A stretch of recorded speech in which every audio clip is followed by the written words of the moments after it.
one of the things I wanted to talk to you about was, I mean, it's almost impossible to find anyone say a bad word about you at all. Even like reading book reviews, they're all good. But people did get a bit upset about J.K. Rowling and you having her on Virgin, I think. Now, do you think about cancel culture in any great shape or form? Because the other thing I was struck about when I was in Ireland very recently was just that it almost doesn't exist there because Irish people just talk, you know, and they can talk about anything and nothing. And that's not to say that, you know, terrible things haven't happened in Ireland, as we know, you know, whether with the church or, you know, in terms of the Troubles and so on. But there is a sense that nothing is off limits so long as you go about it in the right way. Maybe that's the thing.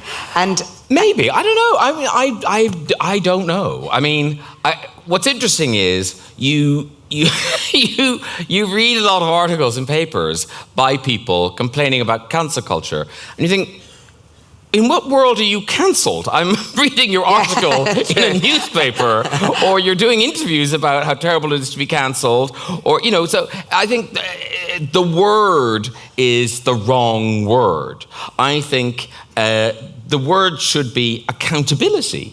You know, I think, you know, John Cleese has been very public recently about complaining about what you got to say. And I just think it must be very hard to be a man of a certain age who's been able to say whatever he liked for years. And now suddenly there's some accountability. There, you know, it's free speech, but not consequence free.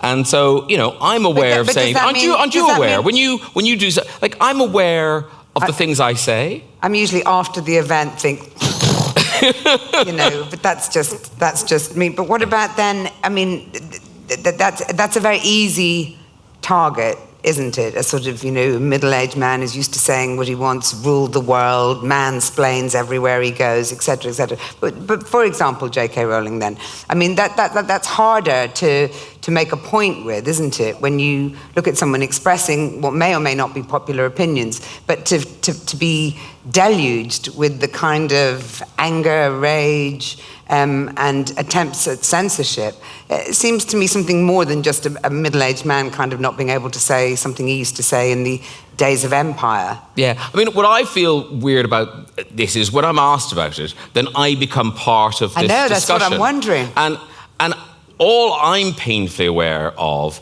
is that my voice adds nothing to that discussion. And I'm sort of embarrassed that I'm somehow drawn into it. You know, and if people want to shine a light on those issues, then, and I hope people do, then talk to trans people, talk to the parents of trans kids, talk to doctors, talk to psychiatrists, talk to someone who can illuminate this in some way. You know, I'm very aware that as bloke off the telly, you know, your voice can be artificially amplified. And once in a blue moon, that can be good. But most of the time, it's just a distraction.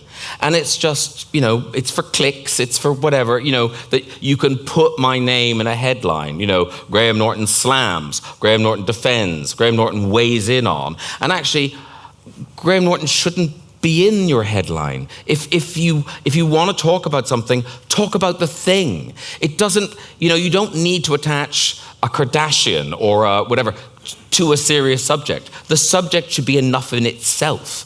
You know, it's the Michael Gove thing about, you know, enough of experts. No, please, can we have some experts? Can we rustle up some fucking experts and talk to them rather than man in shiny pink suit?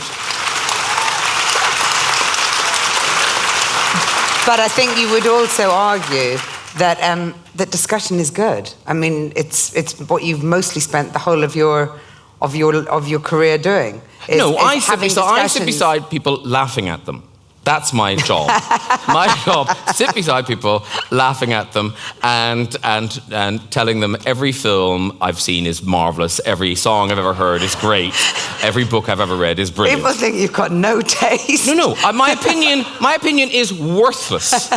Worthless.